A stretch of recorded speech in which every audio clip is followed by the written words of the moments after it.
ও আমার ভাইজানেরা, ও সোনার মানিকেরা, নবী আমার দিন দুনিয়ার বাদশাহ হাবিবুল্লাহ জনাবে মুহাম্মদ রাসূলুল্লাহ সাল্লাল্লাহু আলাইহি ওয়াসাল্লাম নবী আমার আল্লাহ নবী সাহাবীদেরকে নিয়ে বসে দ্বীনের শরীয়তের কথা আলোচনা করছিল। ও আমার ভাইজানেরা, আল্লাহর নবী যখন আলোচনা সাহাবীদেরকে নিয়ে করছিল, আল্লাহ নবীর কাছে পারস্যের বাদশা চিঠি লিখে দিল, ও আব্দুল্লাহর বেটা মুহাম্মদ, ও আব্দুল্লাহর বেটা মুহাম্মদ, তুমি শুনে রেখে দাও, জেনে রেখে দাও, তোমরা মুসলমান, তোমাদের সঙ্গে আমরা যুদ্ধ করব এবং আমরা মক্কা মদিনা দখল করব। আল্লাহ নবী তো চিন্তায় পড়ে গেল, কি সর্বনাশ, পারস্যের বাদশা যদি আমাদের মক্কা মদিনা দখল করে, আমি রাসূলুল্লাহ কেমন করে সেটা রুখব? আল্লাহ নবী সাহাবীরা আল্লাহ নবীকে বলতে লাগে, ইয়া রাসূলুল্লাহ, ইয়া হাবিবাল্লাহ, হুজুর আপনি একটা কাজ করেন, আপনি আমাদের কাছ থেকে কিছু করে আপনি টাকা সংগ্রহ করেন। আল্লাহ নবীকে যখন এই কথা বলল, আল্লাহ নবী সাহাবীদেরকে ঘোষণা করে দিল, ও আমার সাহাবীরা, চলে যাও, চলে যাও, চলে যাও, যে যার মতো বাড়িতে চলে যাও, ইসলামের পক্ষে যুদ্ধ করার জন্য তোমরা ফান্ডে কিছু টাকা পয়সা জমা দাও। আল্লাহ নবী যখন এই কথা বলল, আল্লাহ নবীর কাছে একজন ব্যক্তি চলে গেল, আল্লাহ নবীর কাছে চলে গিয়ে সেই ব্যক্তিটা তার কাছে যা ছিল আল্লাহ নবীকে দিয়ে দিল। আবার একজন ব্যক্তি বাড়িতে চলে গিয়ে তার বাড়িতে যা ছিল সবটুকু আল্লাহ রসুলের কদমে বিলিয়ে দিল। যে পিয়ন চিঠি লিখেছিল এই দৃশ্যগুলোতে দেখছিল, ও আমার ভাইজানেরা, দেখতে পাওয়া গেল সকলে যে যা পেরেছে আল্লাহ রসুলের হাতে তুলে দিয়েছে, ইসলামের উন্নতির জন্য তুলে দিয়েছে। দেখতে পাওয়া গেল বাবা, আল্লাহ নবী ওই টাকাগুলো নিয়ে আল্লাহ নবী যুদ্ধ করার জন্য আল্লাহ নবী টাকা পয়সাগুলো একত্রিত করে রেখে দিল। দেখতে পাওয়া গেল আল্লাহ নবী বেশ কিছুদিন যাওয়ার পর আল্লাহ নবী ইন্তেকাল হয়ে গেল। আল্লাহর নবী ইসলামের পক্ষে যদি যুদ্ধ করে বেঈমানেরা, তো তাদের রুখতে গেলে তাদের জন্য তো কিছু প্রয়োজন। তো আল্লাহ রসুল টাকা পয়সাগুলো তুললেন, কিন্তু আল্লাহর নবী সেই পর্যন্ত হায়াত পায়নি। আল্লাহ পাক আল্লাহ রসুলকে ডেকে নিল। ও আল্লাহ নবী সাল্লাল্লাহু আলাইহি ওয়াসাল্লাম তিনি ইন্তেকাল করলেন। আল্লাহ নবীর পরে আল্লাহ নবীর সাহাবী হযরতে আবু বকর হুজুরের জামানা আসলো। হযরতে আবু বকর হুজুর কিছু করতে পারলেন না। আবু বকর সিদ্দিকের পরে হযরতে আবু বকর হুজুরের পরে হযরতে ওমর ফারুকের দায়িত্ব চলে আসলো। আল্লাহ নবীর সাহাবী ওমর এতটা রাগী সাহাবী ছিল, ওমরের মনে আছে পারস্যের বাদশা আল্লাহ নবীকে চিঠি লিখে আজে বাজে কথা বলেছিল, আমার নবীকে উল্টো পাল্টা ভাষায় গালি দিয়েছিল। সেই প্রতিশোধ আমি ওমর না নিয়ে শুনব না। রসুলকে এতটা ভালোবাসতেন, আল্লাহ রসুলকে যদি কেউ কিছু করতেন তো হযরতে ওমর সহ্য করতে পারতেন না। হযরতে ওমর সহ্য করতেন না।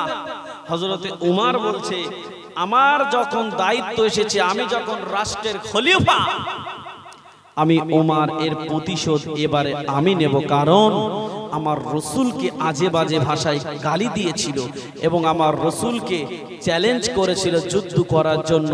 পারস্যের বাদশা তারা কি যুদ্ধ করবে, আমি ওমর আমার গোয়েন্দা ফোর্স পাঠিয়ে ওরা আমাদের দেশ দখল করার আগে আমি ওমর পারস্যের দেশ আমরা তাদেরকে আগে দখল করে নেব। হযরতে ওমর বেশ 17 জন বা 19 জনের একটা কাফেলা তৈরি করল। কাফেলা তৈরি করে ওই দলটাকে পাঠিয়ে দিল পারস্যের দিকে। হযরতে উমর বলল, তোমরা জানো আগে তাদের গায়ে আক্রমণ করবে না, কারণ ইসলাম কখনো মানুষের আগে গায়ে হাত তোলার অনুমতি দেয় না। তোমাকে যদি একবার থেকে একাধিকবার যদি তোমার গায়ে হাত তোলে তখন তোমরা তার প্রতিরোধ করবে, কিন্তু প্রথমে তোমরা গায়ে হাত তুলবে না, কারণ এটা হলো আমার নবীর কি আদেশ। ও আমার ভাইজানেরা, ও সোনার মানিকেরা, কান খুলে শুনে রেখে দিন, জেনে রেখে দিন, আল্লাহ নবী সাহাবী হযরতে ওমর ফারুক রাদিয়াল্লাহু তাআলা আনহু দেখতে পাওয়া গেল 17 জনের একটা কাফেলা নিয়ে পারস্যের বর্ডারে পাঠিয়ে দিল, পারস্যের সীমানায় পাঠিয়ে দিল। দেখতে পাওয়া গেল বাবা, পারস্যের সীমানায় যখন বর্ডারে পাঠিয়ে দিল, আল্লাহ নবী সাহাবীরা যে যার মতো করে পারস্যের বর্ডারে গিয়ে তারা নিরাপত্তার জন্য পাহারাদার হিসাবে দাঁড়িয়ে গেল। বলুন সুবহানাল্লাহ। গতকালকে আমি এক জায়গায় জলসায় যাচ্ছিলাম, আমার ফেসবুকে ভিডিওটা দেওয়া আছে। গতকালকের জলসায় যাচ্ছি, সেই জলসাটা বাংলাদেশের বর্ডার এবং বাংলাদেশের এই যে আপনাদের এই যে কবরস্থান, এই পাশে কবরস্থানের এই সাইডে কবরস্থান না, তো কালকের জলসায় যাচ্ছি, দেখছি ওই সাইডে কাঁটা তারের ওই সাইডে দেখি বাংলাদেশ, ওখানকার মানুষেরা চাষ করছে, তারপর দেখলাম খাজুর গাছ কাটছে। ওইখানেকার মানুষদের দেখলাম, কিন্তু ওইখানেকার মানুষেরা ইন্ডিয়াও দেখতে পাচ্ছে, কিন্তু ওইখানেকার মানুষেরা তারা কিন্তু ওই ইন্ডিয়া আর বাংলাদেশ দুটো যে কাঁটা তারের বেড়া আছে, ওই কাঁটা তারের বেড়ার ওই পাশে আছে বাংলাদেশের আর্মি মিলিটারি ফোর্স, আর এই পাশে আছে আমাদের ইন্ডিয়ার মিলিটারি আর্মি বিএসএফ ফোর্স, তারাও সেখানে আছে। তো ঠিক এমন করে সীমানায় পাহারা দিচ্ছে, সীমান্তে পাহারা দিচ্ছে আল্লাহ নবীর সাহাবী হযরতে ওমর যাদেরকে পাঠিয়েছিল তারা পাহারা দিচ্ছে।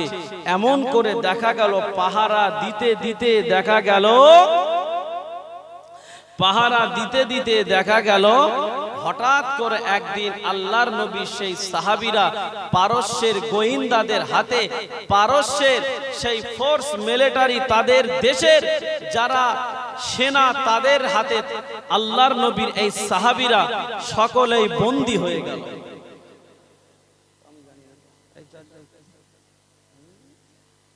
আল্লাহর নবীর সাহাবীরা সেই পারস্যের বাদশা তাদের সেই গোয়েন্দার হাতে তারা কি হয়ে গেল, বন্দী হয়ে গেল, ধরা পড়ে গেল। এখন ধরা যখন পড়েছে তাদের তো আর বাঁচিয়ে রাখবে বলে মনে হচ্ছে, বলেন না। ও আমার ভাইজানেরা, ও সোনার মানিকেরা, কান খুলে শুনে রেখে দিন, জেনে রেখে দিন, আল্লাহ নবী সাল্লাল্লাহু আলাইহি ওয়াসাল্লাম, আল্লাহ নবী সাহাবীরা পারস্যের গেটে যখন পাহারা দিচ্ছিল, দেখতে পাওয়া গেল পারস্যের মিলিটারি ফোর্স তাদের হাতের সেনাদের হাতে, তাদের দেশের সেনাদের হাতে বন্দী হয়ে গেল। ওই 17 জন থেকে 19 জন যুবক বন্দী হয়ে গেল। যখন বন্দী হয়ে গেল পারস্যের বাদশার সম্মুখে নিয়ে গেল, পারস্যের বাদশা দেখলো এরা তো দেখছি সব যুবক জোয়ান ছেলে, এরা তো অল্প বয়সের যুবক জোয়ান ছেলে। পারস্যের বাদশা আল্লাহ নবী সাহাবীদেরকে বলতে লাগে, ও নবী পাকের সাহাবীরা, তোমরা কি যুদ্ধ করতে এসেছো? তোমরা কি বর্ডার পাহারা দিতে এসেছো? আল্লাহ নবী সাহাবীদেরকে বলতে লাগে, ও নবী পাকের সাহাবীরা, তোমরা যে বর্ডার পাহারা দিচ্ছ, তোমাদের তো এখনো সেই বয়স হয়নি, তোমাদের তো সেই বয়স এখনো হয়নি, কিন্তু আল্লাহ নবীর সাহাবীরা বাঘের মতো গর্জন দিয়ে বলল, ওরে বেঈমান, ওরে বেঈমান, তুই শুনে রেখে দে, আমাদের বয়স হোক আর না হোক, আমাদের ঈমানের জোর আছে, বলুন সুবহানাল্লাহ। যদি আমাদের দেশের সেনাদেরকে অন্য দেশের সেনার হাতে ধরা পড়ে, ভয়তে জড়সড় হয়ে যাবে না? কিন্তু তারা কি বলছে, ওরে বেঈমান, তুই শুনে রাখ, আমাদের বয়স অল্প হতে পারে, কিন্তু আমাদের ঈমানি পাওয়ার আছে, ঈমানি জাজবা আছে। ও আমার ভাইজানেরা, আল্লাহ নবী সাহাবীদেরকে বলতে লাগে, ও নবী পাকের সাহাবীরা, তোমরা শুনে রেখে দাও, জেনে রেখে দাও, তোমাদের জাহানে মারব না, তোমাদেরকে মেরে দেব না, তবে তোমাদের একটা কথা আমি বলে দেই, শুনে নাও। তোমরা শুধু এতটুকু বলো, আল্লাহ নবীকে একটা গালি দাও, আল্লাহ নবীকে যদি একবার গালি দাও, আল্লাহ নবীকে একবার গালি দেওয়ার সঙ্গে সঙ্গে তোমাদেরকে আমরা আজাদ করে দেব। ও বলতে লাগে, ওরে বেঈমান, ওরে বেঈমান, ওরে বেঈমান, তুই শুনে রেখে দে, জেনে রেখে দে, আমার ধরে যতক্ষণ জান থাকবে, আমাদের ধরে যতক্ষণ জীবন থাকবে, এক মুহূর্তের জন্য আল্লাহ নবীকে কটু কথা বলবো না, বলুন সুবহানাল্লাহ। জোরে বলেন নারায়ে তাকবীর, নারায়ে তাকবীর। বলছে এক মুহূর্তের জন্য আল্লাহর নবীকে কটু কথা আমরা বলবো না, জীবন দিতে রাজি, মরতে রাজি, কিন্তু রাসূলের অপমান আমরা সহ্য করতে রাজি না। ও ভাইজানেরা, ও সোনার মানিকেরা, আল্লাহ নবী সাহাবীরা বলল, ওরে বেঈমান, তুই শুনে রেখে দে, জেনে রেখে দে, আল্লাহ নবী নামে একটা আজে বাজে কথা বললে তোর বুকে এমন করে লাথি মারবো, তোর বুকের হাড় ভেঙে পিছনে চলে যাবে। ও আমার ভাই জানেরা, আল্লাহ নবী সাহাবীরা সেই দেশের মন্ত্রী, দেশের বাদশাকে এমন কথা বলল, তার প্রেস্টিজে লেগে গেল। আল্লাহ নবী সাহাবীদেরকে বলতে লাগে, তবে একটা কথা তোমাদেরকে বলি, তোমরা শুনে নাও, তোমরা হলে যুবক জোয়ান, তোমরা যদি আমাদের এই কথায় রাজি হয়ে যেতে, তোমাদেরকে আমরা এই এলাকার টপ র্যাঙ্কের সুন্দরী সুন্দরী নারীকে তোমাদের কাছে দিতাম। বলছে এলাকার টপ র্যাঙ্কের সুন্দরী সুন্দরী নারী তোমাদেরকে দেওয়া হবে, শুধু জাস্ট একবার বলো যে রসুলকে আমরা মানি না, বা রসুলকে একটা গালি দাও। বলছে না, আমরা জীবন দেব, কিন্তু রসুলকে আজে বাজে কথা বলবো না। কত ঈমানের পাওয়ার দেখে আল্লাহর নবী সাহাবীরা, তাদের ঈমানটা নেওয়ার জন্য বেঈমানেরা সব সময় দেখবেন চক্রান্ত করে, মহিলাদেরকে ঠেলে দিয়ে, মহিলাদেরকে আগিয়ে দিয়ে ঈমানদারের ঈমানটা হরণ করার চেষ্টা করে। তাই ঈমানদারকে রুখতে গেলে, ঈমানদারকে রোখার জন্য নারীর লোভ দেখিয়েছে। দেখতে পাওয়া গেল বাবা, আল্লাহর নবী সাহাবীরা রাত হয়ে গেল, রাত হয়ে গেল, এক একজনকে একটা ঘরে বন্দি করে দিল, এক একজনকে একটা ঘরে বন্দি করে দিল, দিয়ে এলাকার টপ র্যাঙ্কের সুন্দরী সুন্দরী রমণী নারীকে নিয়ে এসে তাদেরকে অলঙ্গ করে একজন সাহাবীদের ঘরের মধ্যে একটা সুন্দরী নারীকে তাদের ঘরের মধ্যে ঢুকিয়ে দিল। এখন যদি এরকম পজিশনে যদি আমাদের কাউরও দেয়, তাহলে আমাদের মাথা ঠিক থাকবে বলে মনে হয়? আমাদের যা ঈমান, আমাদের যা ঈমান, আমরা মনে হয় ঈমান ওই জায়গায় গিয়ে ধরে রাখতে পারবো বলে মনে হয় না, কিন্তু নবী পাকের সাহাবীদের ঘরে এক একটা অলঙ্গ টপ র্যাঙ্কের সুন্দরী নারী দিয়ে ঘরের দরওয়াজা লাগিয়ে দিল। ও ও সোনা মানিকেরা, কান খুলে শুনে রেখে দিন, জেনে রেখে দিন। দেখতে পাওয়া গেল আল্লাহ নবী সাহাবীরা, রাত গভীর হয়ে গেল, আল্লাহ নবী সাহাবীদের ঘরে এক একটা করে যখন নারী ঢুকিয়ে দিল, এক একটা করে মহিলা ঢুকিয়ে দিল, আল্লাহ নবী সাহাবীরা আল্লাহ পাকের ইবাদতে আল্লাহু আকবার বলে দাঁড়িয়ে গেল, আল্লাহর ইবাদত করা শুরু করে দিল। দেখতে পাওয়া গেল বাবা আল্লাহ নবী সাহাবীরা নামাজ শেষ করে সালাম ফিরিয়ে কোনো দিকে না তাকিয়ে আবার আল্লাহু আকবার বলে আল্লাহ পাকের ইবাদতে মশগুল হয়ে যায়। আল্লাহ পাকের ইবাদতে সাহাবীরা মশগুল হয়ে যাচ্ছে, কিন্তু একটা বারের জন্য ভাবছে না যে আমার ঘরে সুন্দরী নারী আছে। ঈমান কার বলে দেখুন। ও আমার ভাইজানেরা, আল্লাহ নবী সাহাবীরা যখন একবারের জন্য তাকায় না, সালাম ফিরায়, সালাম শেষ করে আবার নিয়াত করে নামাজে দাঁড়িয়ে যায়। অনেকক্ষণ পরে মহিলার মাথায় বুদ্ধি আসলো, যখন ডান দিকে সালাম ফিরায় মহিলাটা উলঙ্গ হয়ে ডান দিকে বসতে লাগলো। আল্লাহ নবী সাহাবীরা মহিলাটির দিকে তাকায় না, আবার মহিলাটা বাম দিকে এসে বসলো, বাম দিকে সালাম ফিরালো, মহিলার দিকে তাকালো না। আল্লাহ নবী সাহাবীরা আবার নিয়াত করে দাঁড়িয়ে গেল। বলুন সুবহানাল্লাহ। এর নাম হচ্ছে ঈমান। এর নাম কি? ঈমান।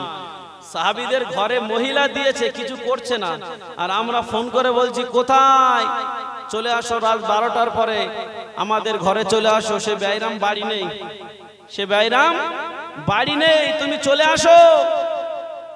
আমরা নিজেরা ডেকে নেই, কিন্তু সাহাবীদের পাশে মেয়ে আছে সুন্দরী, কিন্তু তারা একবারের জন্য তাদের দিকে ফিরে তাকায় না, তারা শুধু আল্লাহ আল্লাহর রাসূলকেই চিনেছে। বলুন সুবহানাল্লাহ।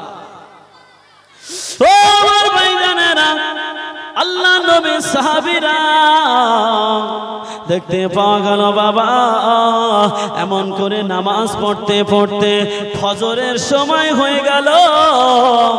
ওই মহিলাটি ঘর থেকে অধৈর্য হয়ে বাইরে চলে এসে পারস্যের বাদশাকে বলছে, ও পারস্যের বাদশাহ, কাদের কাছে আমাদের পাঠিয়েছো? ওরা মানুষ না ফারিস্তা? আমরা কিছুই বুঝতে পারলাম না, ওদের মধ্যে যৌবন বলে কিছুই নাই। ও পারস্যের বাদশা, তুমি শুনে রেখে দাও, জেনে রেখে দাও, আমি যদি আর কিছুক্ষণ থাকতাম, হয়তো দেখা গেল আমি যদি আর কিছুক্ষণ থাকতে পারতাম, তাহলে আমি কলমা পড়ে চিরজনমের মতো মুসলমান হয়ে যেতাম। বলছে আমি যদি আর কিছুক্ষণ থাকতাম, মনে হয় আমি কলমা পড়ে মুসলমান হয়ে যেতাম, আমি খ্রিস্টান ধর্ম চেঞ্জ করে আমি মুসলমান ধর্ম গ্রহণ করে নিতাম। আল্লাহ নবী সাহাবীদেরকে এই ফোন দিয়ে এতেও কোনো কাজ হলো না। আবার মিটিং বসালো, বৈঠক করলো যে ওদেরকে কি করলে ওদেরকে দমানো যাবে, ওদের ঈমানটা হরণ করা যাবে। আল্লাহ নবী সাহাবীদেরকে কি করে জব্দ করছে দেখুন। বলছে তাহলে এক কাজ করো, ওদের খাবার দাবার বন্ধ করে দাও। কি বন্ধ করে দাও? এই কথা বলেন। খাবার বন্ধ করে দাও, ওদের খাবার দেওয়া হবে না। যদি কারোর খাবার না দেওয়া হয়, তার সব চালাকি ঘুচে যাবে।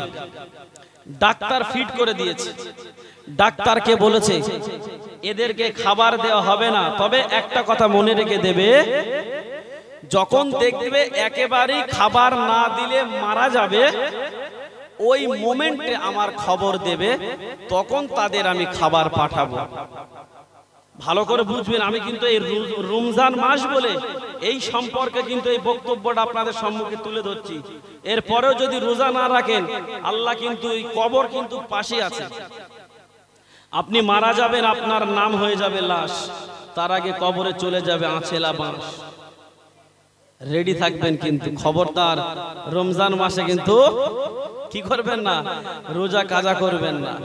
দেখেন আল্লাহ নবীর সাহাবীরা কিভাবে কষ্ট পাচ্ছেন, বলছেন ডাক্তার ফিট করে দিল, দিয়ে বলছে খেয়াল রাখবে, যখন দেখবে আর হচ্ছে না তখন আমার খবর দেবে, তখন আমি ওদেরকে একটা ব্যবস্থা করব।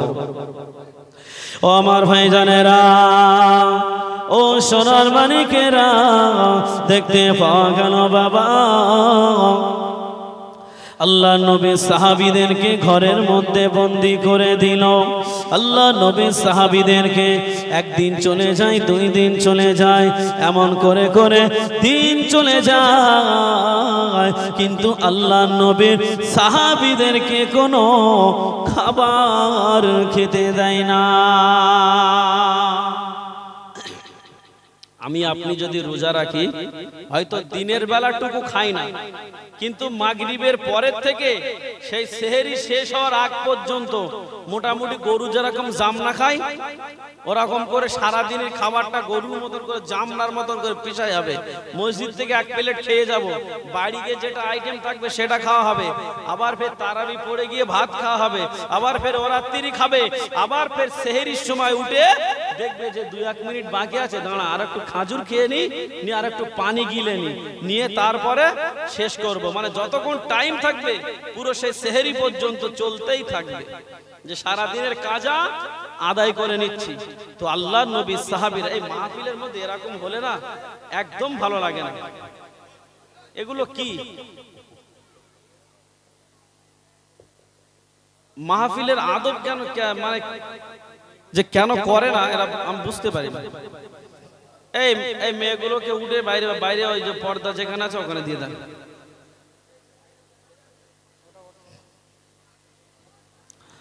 যে কথা আলোচনা করছিলাম, আল্লাহর নবী সাল্লাল্লাহু আলাইহি ওয়াসাল্লামের সাহাবীদেরকে একটা ঘরের মধ্যে বন্দী করলো, করে এমন করে দিন চলে যাচ্ছেন, 1 দিন 2 দিন 3 দিন 4 দিন 5 দিন 6 দিন 7 দিন, এভাবে দিন গড়িয়ে যাচ্ছে, কিন্তু আল্লাহর রাসূলের সাহাবীদেরকে খেতে দেয় না।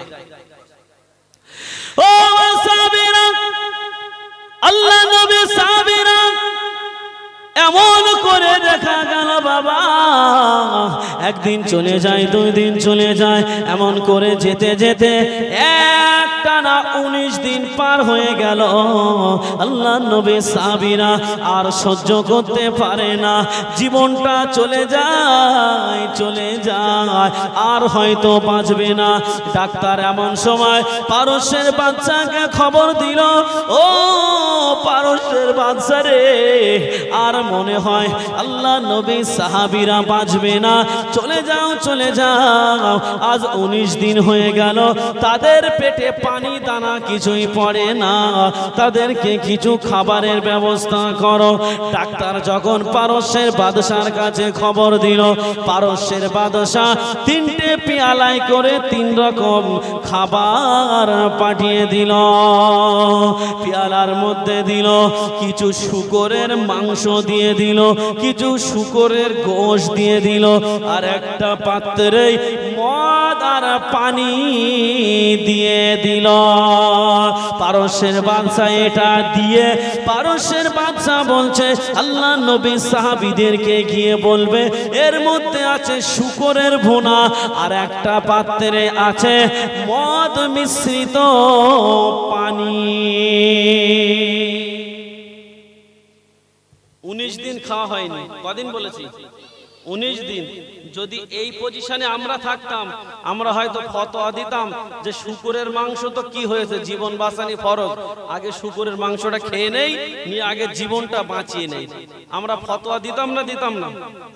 ফতোয়া দিয়ে আমরা শুকরের মাংস খেয়ে ফেলতাম, এবং সেই মদ মিশ্রিত পানি সেটাও আমরা খেয়ে ফেলতাম। একটা মানুষ যখন 19 দিন খাওয়া হয় না, সেই মানুষটার কতটা খিদে লাগতে পারে ভাবতে পারছেন?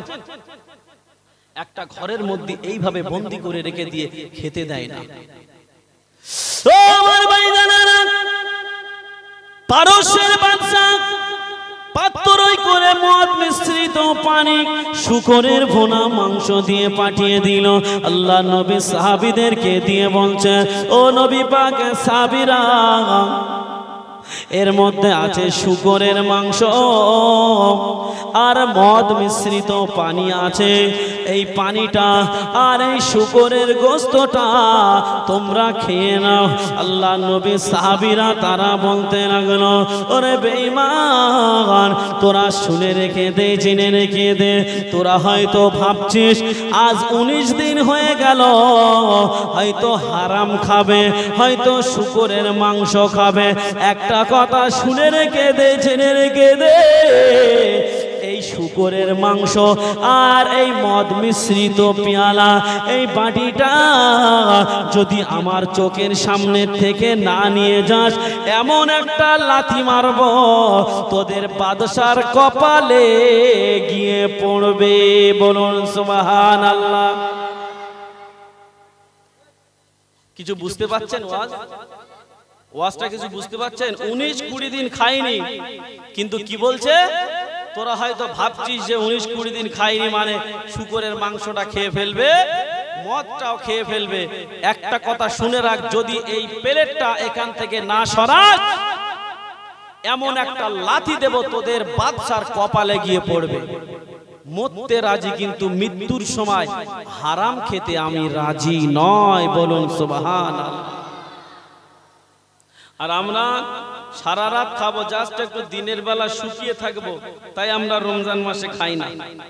অনেক রকম অজুহাত দেখিয়ে আমরা বলি কিনা আমাদের এই হয়েছে, আমাদের সেই হয়েছে, আমাদের গ্যাসের ব্যথা হয়েছে, আমাদের আলসার হয়েছে, আমাদের পেট মানে কামড়াচ্ছে, পেট ব্যথা হয়েছে। অনেক রকম অজুহাত খাড়া করে রমজান মাসে আমরা খেতে থাকি। কিন্তু নবীর সাহাবীরা একটানা 19 দিন খায়নি, তারপরে শুকরের মাংস মদ খেলো না। তারা বলছে জীবন দিতে রাজি, হারাম খেতে রাজি না। আর এই রমজান মাসে আমরা খাই ডাইরেক্ট হারাম খাই। কি খাই? হারাম খাই। যারা রোজা না রেখে দিনের বেলা খায়, পুরো পাক্কা হারাম হারাম হারাম। ও আমার ভাইরা, আল্লাহ নবী সাহাবীরা বলতে লাগে, ওরে বেঈমান, ওরে বেঈমান, এখান থেকে সরে যা, না হলে প্লেটে লাথি মারবো তোদের বাদশার কপালে গিয়ে পড়বে। বাদশার কাছে খবর দিল, বাদশা এই ফন্দি করে তাদের ঈমানটা লোটা গেল না। বলুন সুবহানাল্লাহ। বলছে এই ফন্দি করে তাদের ঈমানটা নষ্ট করা গেল না। মরে যেতে রাজি, তাহলে হারাম খেতে রাজি না। কি ঈমান তাদের! বাদশা তো রেগে আগুন, বলছে দাঁড়া, ওদের ঈমান বার করে দিচ্ছি, ঈমান বার করে দিচ্ছি। ওদের ঈমান কত জোর আছে আর আমার কত জোর আছে আমি একটুখানি দেখাবো। এই বলে বাদশা এবারে বলতে লাগলো, শোনো, এক কাজ করো, ওদেরকে এক একজনকে এক একটা বড় বড় গর্ত খোঁড়ো, এক একটা বড় বড় গর্ত খুঁড়ে বড় বড় ডেক চাপিয়ে দাও, দিয়ে তার মধ্যে তেল ঢেলে দাও। সেই তেলগুলো টকবক টকবক টকবক করে ফুটবে, আর ওই তেলের মধ্যে ওদেরকে ছেড়ে দেবে। তারপরে ওরা আল্লাহর রসুলকে ভুলে যাবে, তারপরে তারা ইসলাম ধর্ম ছেড়ে দেবে, তারপরে তারা ঈমানটা কি করবে? বিক্রি করে দেবে আমাদের কাছে। তারা ফন্দি করে 17খানা গর্ত খুঁড়লো, বড় বড় গর্ত খুঁড়ে সেই ডেক একটা একটা গর্ত চাপিয়ে দিল, তার মধ্যে তেল ঢেলে দিল। আজমিরে গিয়েছেন কে কে? দেখে একটু আজমির শরীফে কে কে গিয়েছেন? গিয়েছেন তো? আজমির শরীফে দেখেছেন বিরাট বড় হাঁড়ি না? ওর মধ্যে যদি মানুষের ঠ্যাং হাত পা ধরে চেলে দেওয়া হয়, সে মানুষ দেখা যাবে? ওইরকম বড় বড় গর্ত খুঁড়ে ডেক চাপিয়ে দিয়েছে, দিয়ে তার মধ্যে তেল দিয়ে, তেল ফুটছে, টকবকে ফোটান্ত গরম তেল, তার মধ্যে এবারে ফেলে দেবে। ও আমার ভাইজানেরা, ও সোনা মানিকেরা, কান খুলে শুনে রেখে দিন, জেনে রেখে দিন, দেখতে পাওয়া গেল বাবা আল্লাহ নবী সাহাবীরা, আল্লাহ নবী সাহাবীরা তারা চিন্তা করলো কি সর্বনাশ, কি হবে এবার আমরা বুঝতে পারছি না। আল্লাহ নবী সাহাবীরা চিন্তায় চিন্তিত হয়ে গেল। আল্লাহ নবীর একজন সাহাবীকে ধরে ওই টকবকে ফোটান্ত গরম তেলের মধ্যে হাত পা বেঁধে ফেলে দিল। আর ওই সাহাবীটা আল্লাহ আল্লাহ আল্লাহ আল্লাহ করতে করতে চিরজনমের মতো মারা গেল, চিরজীবনের মতো মারা গেল। এখন আল্লাহর নবী সাহাবীরা এই দৃশ্য দেখে তো অবাক হয়ে গেল। হঠাৎ করে একজন সাহাবী কাঁদছে। কি করছে জোরে বলেন? কান্নাকাটি করছে। এইবারে পারস্যের বাদশা বলছে কাজ মনে হয় এবার একটু হয়েছে, কাজ এবার একটু হয়েছে। এতক্ষণ এরা কাঁদেনি, এতক্ষণ এরা দুর্বল হয়নি, এতক্ষণ এরা নরম হয়নি, এইবারে কাজ একটু হয়েছে। কি ওরা কাঁদছে মানে এইবারে ওরা হয়তো ঈমানটা ছেড়ে দেবে। আল্লাহ নবী সাহাবীদেরকে পারস্যের বাদশা বলতে লাগে, ও নবী পাকের সাহাবীরা তোমরা কিসের জন্য কাঁদছো? তোমাদের কান্না কোনো প্রয়োজন নাই, তোমরা কেঁদো না।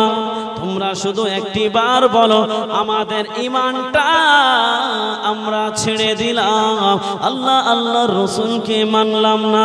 এই কথাটা বললে তোমাদের এই গরম ডেকের মধ্যে ফেলবো না। আল্লাহ নবী সাহাবীরা ওই সময় বলে, ও পারস্যের বাদশা বেঈমান, শুনে রেখে দে, জেনে রেখে দে, আমরা নবী পাকের সাহাবী বলছি, আমরা ওর জন্য কাঁদি না, আমরা মৃত্যুর ভয়ে কাঁদি না, আমরা মৃত্যুকে ভয় করি না, আমরা মৃত্যুকে বরণ করে মৃত্যুবরণ করতে পারি। আল্লাহ আল্লাহ রসুলের জন্য এমন জীবন একবার নয় দুবার নয়, আল্লাহ আল্লাহ রসুলের জন্য আমাদের এই জীবনটা হাজার হাজার বার আল্লাহর রাস্তায় বিলিয়ে দিতে পারি। বলছে আমাদের জীবনটা আমরা আল্লাহর রাস্তায় হাজার হাজার বার বিলিয়ে দিতে পারি। তুমি কি মনে করছো? তুমি হয়তো ভাবছো যে মৃত্যুর ভয়ে কাঁদছি না, তবে কিসের জন্য কাঁদছো? পারস্যের বাদশা বলছে কিসের জন্য কাঁদছো? যখন এই কথা বলল আল্লাহর নবী সাহাবী ওই সময় বলতে লাগলো, আল্লাহর নবী সাহাবী পারস্যের বাদশাকে বলল, ও পারস্যের বাদশা তুমি শুনে রেখে দাও, জেনে রেখে দাও, আজ তুমি যাকে তেলের মধ্যে ডুবিয়ে মেরে ফেললে ও আমার ছোটবেলার বন্ধু ছিল। ছোটবেলা থেকে ওর সঙ্গে আমার প্রতিযোগিতা হতো। ও যদি আল্লাহর রাস্তায় 1 টাকা দান করত, আমি আল্লাহর রাস্তায় 2 টাকা দান করতাম। ও যদি আল্লাহর জন্য 1 রাকাত নামাজ পড়তো, আমি আল্লাহর জন্য 2 রাকাত নামাজ পড়তাম। ও যদি আল্লাহর জন্য 1 ঘন্টা ইবাদত করত, আমি তার চাইতেও 2 ঘন্টা ইবাদত করে সমস্ত প্রতিযোগিতায় আমি ফার্স্ট ছিলাম। তা সে আমার সঙ্গে কোনোদিন আল্লাহর ইবাদত করে পারতো না। আর আজকের দিনেতে ও মৃত্যুবরণ করে আমার আগে জান্নাতে পৌঁছে গেল, আমি তার আগে জান্নাতে যেতে পারলাম না। তুমি যদি আমার ওই বন্ধুর আগে আমাকে যদি ওই তেলের মধ্যে ফেলে দিতে, আমি আগে মারা যেতাম, তাহলে আমার বন্ধুর আগে মৃত্যুর প্রতিযোগিতায় আমি সর্বপ্রথম জান্নাতে পৌঁছে যেতাম। আমাকে আগে না মারার কারণে আমি ওই জন্য কাঁদতেছি। বাদশা তো অবাক, বলছে কি সর্বনাশ, এরা মানুষ না অন্য কিছু? বলছে মরবে বলে মরার প্রতিযোগিতা করছে, মরার জন্য কাঁদছে যে আমাকে আগে কেন মারলে না, আমার বন্ধুকে আগে মারলে, আমি আগে মরবো, আমাকে না মেরে তুমি আমার বন্ধুকে মেরে আমার ক্ষতি করলে, কি ক্ষতি?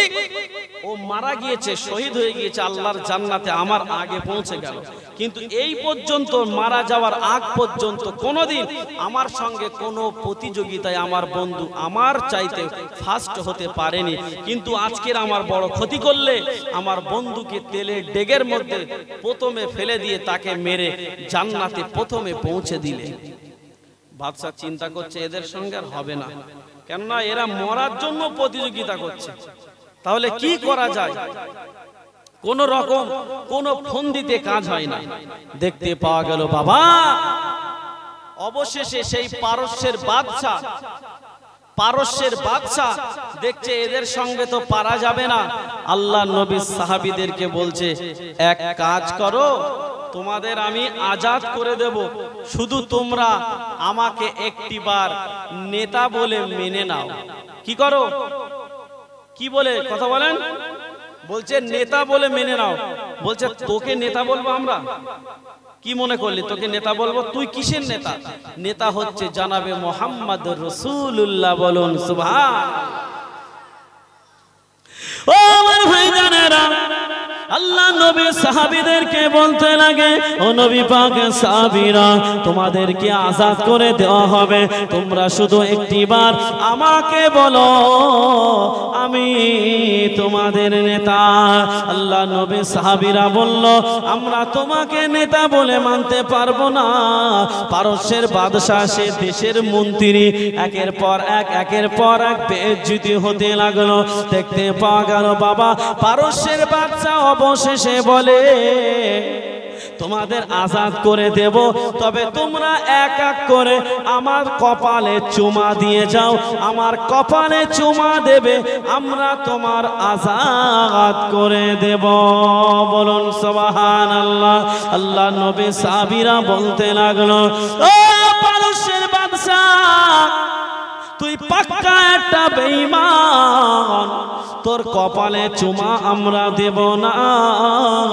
দেখতে পাওয়া গেল পারস্যের বাদশাকে বলতে লাগলো, ও পারস্যের বাদশা রে, তবে তুমি শুনে রেখে দাও, জেনে রেখে দাও, আমার হাত তোমার কপালের উপরে থাকবে, আমার হাতে আমার বন্ধুরা চুমা দেবে, তুমি মনে করবে তোমার কপালে চুমা দিচ্ছে। তুমি যদি এটা মানতে পারো তাহলে হবে, তা না হলে হবে না। বলুন সুবহানাল্লাহ। বলছে আমার হাতটাও তোমার কপালে ঠেকাবো না, চুমা দেওয়া তো দূরের কথা, আমার হাতটা তোমার কপালের থেকে এরকম দূরে থাকবে, আমার হাতে চুমা দেবে, তুমি মনে মনে করবে যে তোমার কপালে চুমা দিচ্ছে। মানে সিস্টেমটা কেমন হয়েছে বলেন তো? জরির ভিতরে মিষ্টি থাকবে, জরি ধরে চাটতে বলতেছে, যে জরির উপর দিয়ে চাটো, মনে করবে আমি মিষ্টি চাটতেছি। জরির উপর দিয়ে মিষ্টি চাটতে টেস্ট পাওয়া যাবে? যাবে না তো। এখন পারস্যের বাদশা দেখছে আমি একটা দেশের নেতা, দেশের মন্ত্রী, আর আমার প্রেস্টিজ এইভাবে হাম্পার করে দিচ্ছে, যাক তোমরা ওটাই করো, আমি মনে মনে করব যে আমার কপালে চুমা দিচ্ছে। আল্লাহ নবী সাল্লাল্লাহু আলাইহি ওয়াসাল্লামের সাহাবীরা একে একে চুমা দিতে লাগলো। আল্লাহ নবী সাহাবীদেরকে আজাদ করে দিল। ও আমার ভাইজানেরা, এমন করে করে দেখতে পাওয়া গেল পারস্যের জমিনে আমার আল্লাহ পাকের দিন কায়েম হয়ে গেল। পারস্যের জমিনে আমার আল্লাহ পাক ইসলামের পতাকা তুলে দিল। নারে তাকবীর, নারে তাকবীর। পারস্যের জমিনে আল্লাহর দিন জিন্দা হয়ে গেল। এই হলো ঈমান। জীবন দিতে রাজি, হারাম খেতে রাজি না। আর আমরা হারাম খেতে রাজি রমজান মাসে, কিন্তু জীবন দিতে রাজি না। জোরে বলুন কথা ঠিক কিনা?